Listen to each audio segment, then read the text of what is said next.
Hi everyone, my name is Silvio Costa and I'm a social media marketing intern at Gulkantan. Thank you very much for tuning in to our podcast today. I'm here joined by Veronica Lysaght. Veronica is an ICF certified coach with 20 plus years of experience in the field. She helped many leaders in their journey of self-development and helped them succeed. And just a fun fact, we're separated by a 12-hour difference and thousands of kilometers. I'm in Sweden while Veronica is in New Zealand. And this is the miracle of technology, I suppose. So, hi, Veronica. Thanks a lot for joining me. How are you? I'm very well, Silvio. Thank you very much for having me here. Oh, it's a pleasure. And I just mentioned this miracle of technology. And speaking of which, more and more people now have to embrace this miracle, isn't it? Absolutely. There's more people who are finding themselves quickly becoming experts in Zoom and other forms of virtual working and remote technology. I've been working from home for more than 20 years and leading a team across Europe, Middle East, and Africa for a number of years as well. So I was quite used to it, but I realized that for many people, it's a bit of a shock to be dropped into this world. I see. Yeah. And I can imagine that exactly there are some new challenges that they're exposed to which maybe for you there might not be that big, given that you already have some experience with this. And that's why I wanted to talk to you today. So our topic is going to be remote leadership. And I have a few questions about that I would like to discuss with you. Lovely. Um of course, the idea would be that these questions will help leaders and managers, entrepreneurs, and so on, would give them some insight and help them navigate this new world of work, so to Mm. speak. So the first question that I have is, do you think that some leaders are afraid of remote leadership? What's your experience in this? I think there's a nervousness around it or an anxiety. I suspect, although I'm in New Zealand at the moment, most of my time I'm living in London. So there is a nervousness around actually how do you go about doing it and how do you build relationships? How do you make sure your people are well? How do you um, do the things that you would normally do over the water cooler or before a meeting or that personal one-to-one engagement stuff.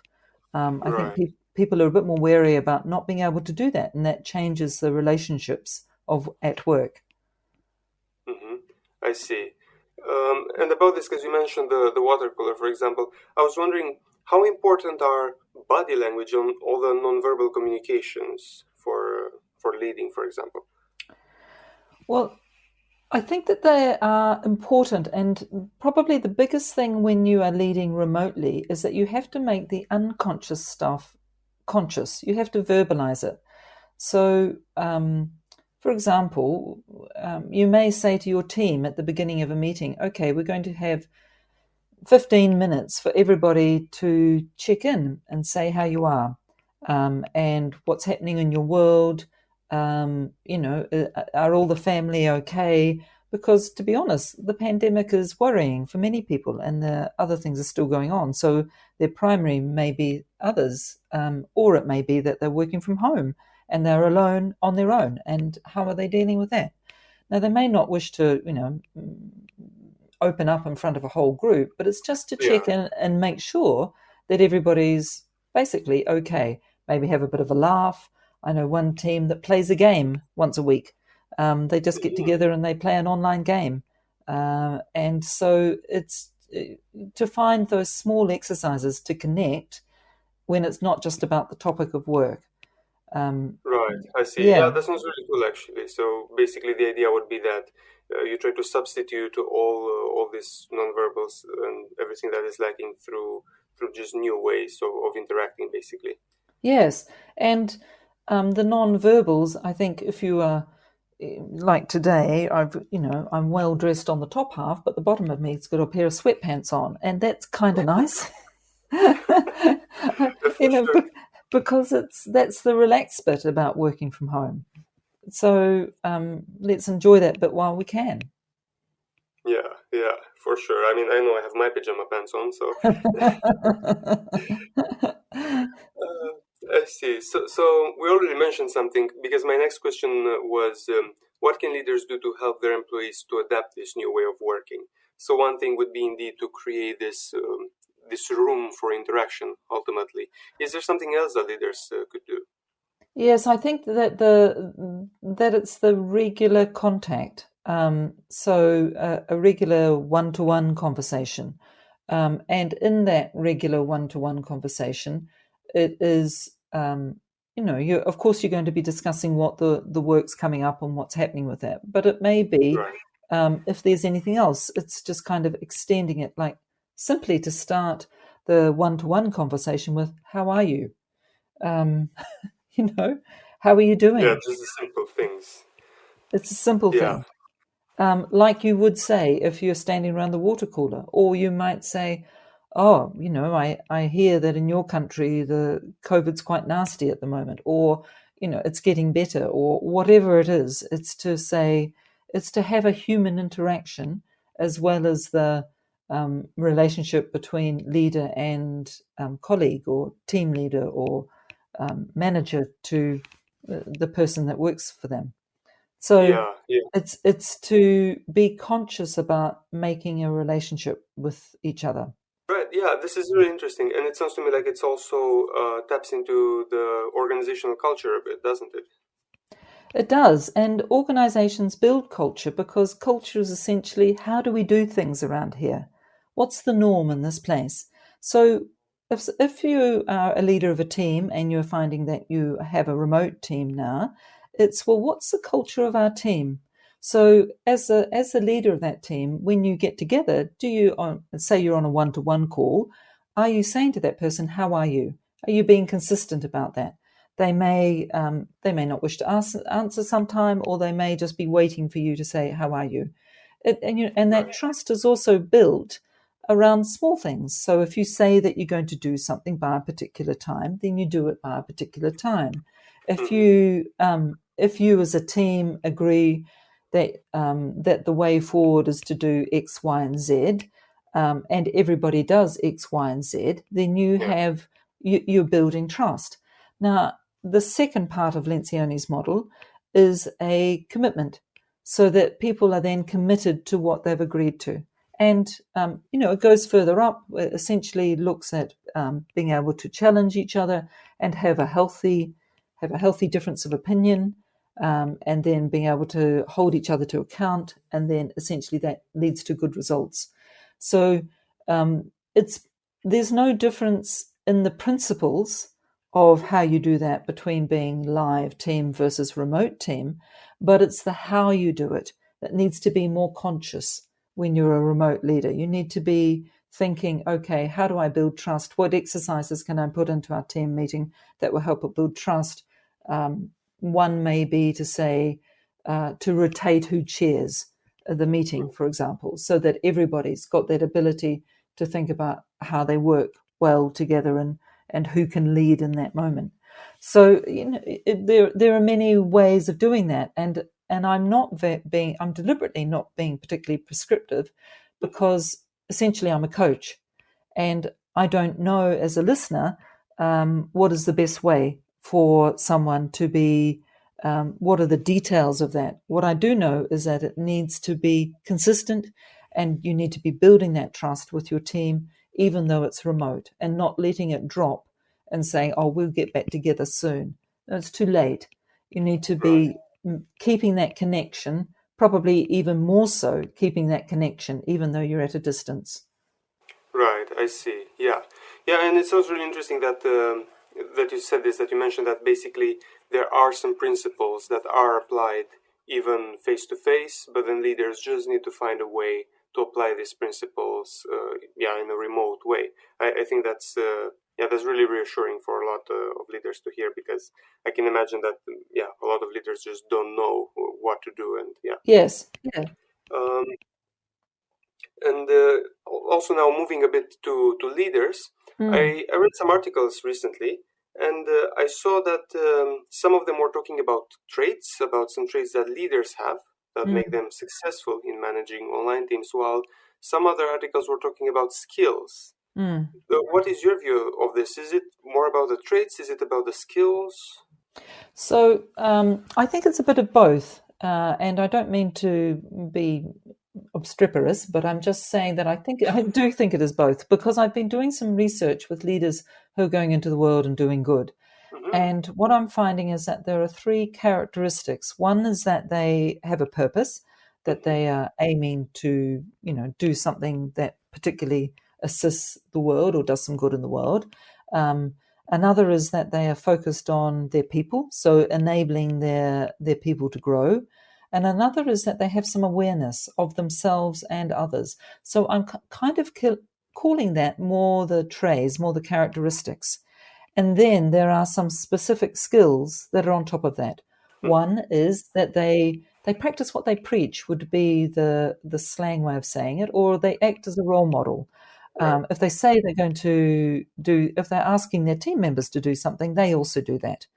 Um, Another one would be that they know what their values are. And I don't mean the ones that you just do a tick box exercise. I mean the values that Yeah. you actually use and that you actually display. Um, that you make decisions around based on your values, Mm-hmm. that they know what they are, and that their team knows what they are as well.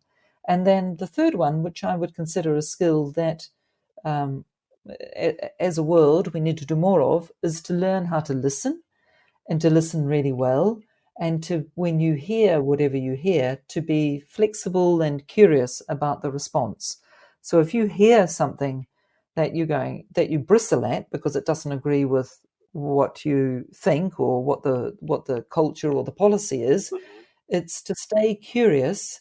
And this is where the self-awareness comes in, is to kind of set your ego aside and to stay curious about how it is that might be that person's experience, or how it is that idea and that thought might be able to be incorporated into what happens in the organization. Right. Yeah. And would you say that these could be seen as best practices? So kind of nurturing these skills. Do you think that this would benefit leaders? Absolutely, absolutely. So those three characteristics and then three skills, if you like, Mm-hmm. um, are at the basis of the coaching program that I run, and I think that um, they're consistent in assisting leaders to say, yes, how could I do it differently? How could that work? And essentially, what it does is help leaders to operate with courage, with compassion, with some vulnerability, Mm-hmm. um, and with their people in mind. And look, I think the days of having a single leader who makes all the decision are well gone. And we are at a point in the world where we're moving to a new way of leading, and maybe we're already there. But there's a bit about, well, how do I do this? I know that I can't just send out a whole lot of directives and people will do what I say, Right. but how do I do something different? And this is kind of like, okay, this is how you can do something different. Mm, I see. Yeah, and do you think, because it's interesting that you mentioned this sort of shift, yeah, in leadership, basically.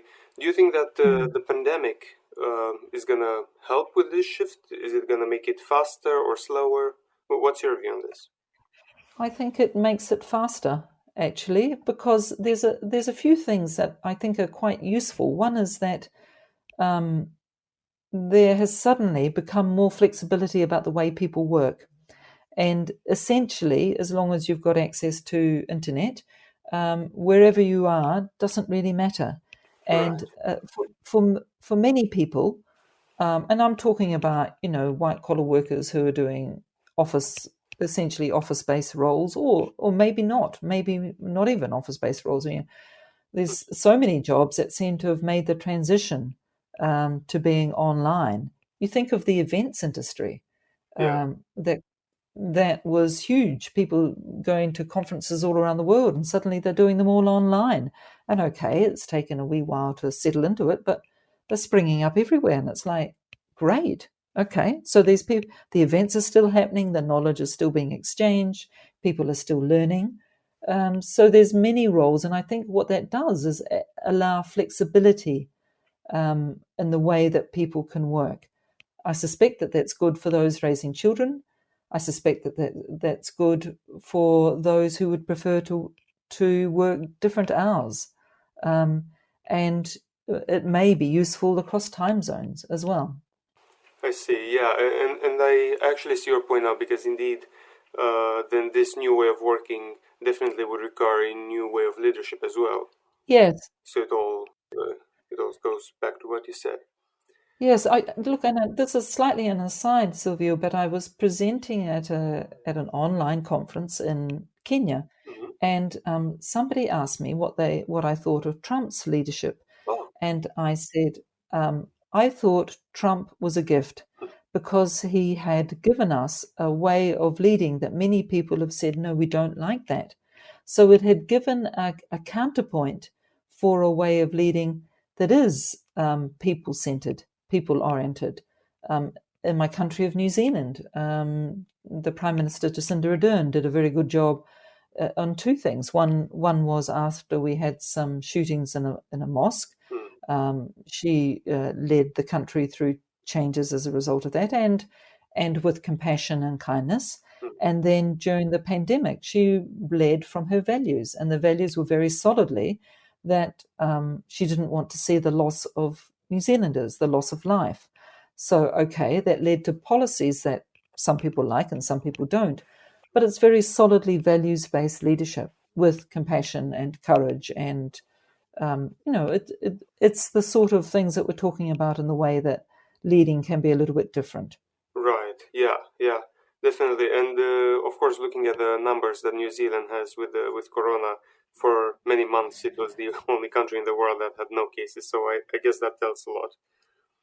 Uh, Well, yes, I'm here now, and you wouldn't know that coronavirus was anywhere. The world, we go to restaurants and cafes and bars and theaters and movies, and it operates like it did before the pandemic started. I see. Well, that's really interesting. Exactly, it makes you wonder. Okay, maybe it's time to change our leadership in certain areas. Well, I think there's a bit of a feminist angle here because many months ago, I say about 6 months ago, I remember reading an article in The Economist that said that the 6 countries that were doing the best had women leading. Oh, Um, and I can't find I can't refer you anymore to that, but I remember thinking, isn't that fascinating? yeah, So maybe a leadership that's focused on people. And look, I'm not trying to be flippant because I know that we need to keep economies going, but economies don't run unless there are people. right. Um, there has to be a balance. We can't close down countries. So, um, but it was interesting that at the time of that article, which was, I'm going to guess, around June or July 2020, it was 6 women leaders around the world were highlighted because the results were that they did not have COVID in the large numbers in their country. Yeah, that's really fascinating, Mm. and that makes me wonder because again, going back to leaders, some leaders still do think that their style or their leadership style is unchangeable. Mm. But we know that, for example, coaching could help with that, right? Absolutely, coaching can help with that. And I think anything is changeable. So a coaching's if you talk about, say, a directive style of leadership, um, Hmm. I think that, as I mentioned earlier, that's kind of fading, and it doesn't have to be unchangeable. Sometimes, leading with humanity, as my organization is called, or leading with kindness or courage or compassion, seems as though it's just asking somebody to change their spots. Hmm. No, it's not asking somebody to change their spots. It's asking them to operate in a way which is considerate of others. And I'm sure that, unless we're dealing with narcissists, that most people are considerate of others. It's kind of saying, well, how do we hook into that? How do we make that change? How do we make it not threatening? How do we make it viable and long-term sustainable? Which is where the coaching comes in. Right. Yeah, I see. Yeah, I mean, I heard a lot of interesting things so far, and I think also our listeners have a lot to take away, especially when you mentioned all the skills and all the values and also all these tips about how to basically build a successful remote culture. So I'd like to wrap it up here. Thank you very much. But before that, I know that you, Veronica, have a program called Leading with Humanity. Yes. And I want to ask you to tell us a bit about that. Okay. So, as you mentioned in your introduction, I've been coaching for a very long time, over more than 20 years. Right. And the business that I've just set up, I've called Leading with Humanity. It is based on my original research with leaders from all around the world. I think I've got 16 nations represented so far. And it is essentially a program that you can find on my website at leadingwithhumanity.org, or alternatively, feel free to look me up on LinkedIn. Veronica with a C, and Lysaght it's kind of a tricky one, is Lysaght, which nobody gets right if they haven't seen it. And I'd love to hear from anybody, and just if it's to say hello and connect, and that's absolutely fine. Awesome. Okay, perfect. Thanks a lot. Thank you very much for your time, Veronica. It was great talking to you. Thank you very much, Silvio. Okay, bye everyone. Bye. Hey, Silvio here. Thanks again for tuning in. If you want to listen to more podcasts like these, then don't forget to follow us on our social media. On Facebook at Cool Content Coach and LinkedIn at Cool Content AB. We have a lot of articles there with tips and tricks that will help you make the most out of these dynamic times. Lastly, check our website, coolcontent.com. There you can find a lot of coaching programs, which you can join to get in contact with some of Sweden's finest coaches. Thank you very much for listening, and we hope to catch you in our next podcast. Bye for now.